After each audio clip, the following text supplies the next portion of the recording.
Chair Reince Priebus. He joins us now from Washington. Mr. Chairman, thank you for joining us again today. So you just heard Kellyanne Conway right there saying they're going to be beefing up their cooperation with you. Do you believe that Donald Trump is now doing what it takes to change the trajectory of this race? Yeah, I really do, George. I think he's had a great week. I think he's been on message. He's shown maturity as a candidate. I think that he's getting into a groove. I think he likes the new style that he's been out on the campaign trail producing and speaking of. So I think he's done great, and I think what you're going to see is these polls will begin to tighten in the next couple of weeks, and by Labor Day or thereafter, I think you're going to be back to an even race if we continue down this path. Yeah, it can't happen too quickly. I think for a lot of Republicans getting nervous about whether he is going to be a drag on House and Senate candidates as well. In fact, about 110 of them have written an open letter to you saying, quote, every dollar spent by the RNC on Donald Trump's campaign is a dollar of donor money wasted, losing effort of a candidate who has actively undermined the GOP at every turn. Your response? Well, I think some of those folks are good people. I'm sure many of them are, but they don't understand what we do. So for everyone out there to understand, if we're in Ohio, we've got an important race for Senate and Rob Portman, and we've got an important race, obviously, for president with Donald Trump.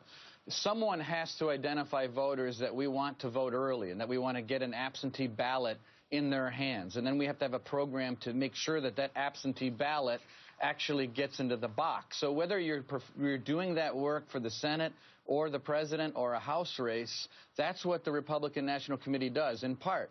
What we have is most of these states that are in play for president are also important states for the Senate. So the work that we do on the ground in building data files, it's work that both a Senate race and a presidential race needs to have happen. That's what the RNC does. So there's no $50 million or $100 million put away for television. We don't buy TV.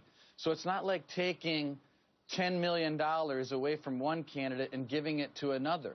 This is work to identify swing voters and Republican voters, make sure they're going to vote our direction, and then making sure they turn out either but is it okay early with vote you, or on election But is day. it okay with you if those candidates, and we've already seen Senator Mark Kirk in Illinois repudiate Mr. Trump, is it okay with you if those candidates follow the path that the RNC Republicans followed back in 1996 when it looked like Bob Dole was losing the race, and they went out and said, it's time to elect us so that we don't give a blank check to Bill Clinton then, Hillary Clinton now?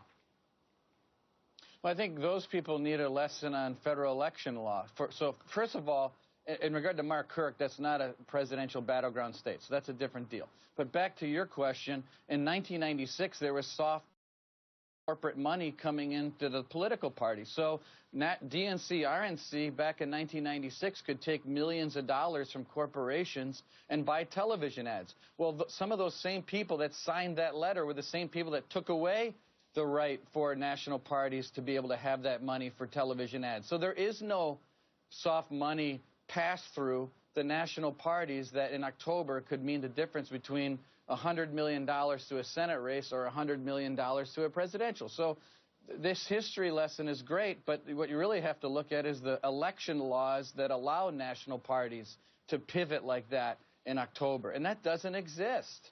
Finally, you know, we had Kellyanne Conway just join as campaign manager. Also, the new CEO, Steve Bannon, has taken a major role in the Trump campaign. He's been quite critical of the Republican leadership in Congress. Take a look. They're not really interested in any type of reform. What they're interested in is be the junior partner in increasing statism. And there is a dedicated group of libertarians and grassroots conservatives and Tea Party conservatives and limited government conservatives that are here to destroy that. Are you confident that he can be in charge of the kind of campaign that the Republican leadership, like Speaker Paul Ryan, are going to be comfortable with? Well, first of all, I'm never happy with unearned criticisms of either the national parties or great leaders like Paul Ryan. But let me just say this. I think people can pivot into different roles.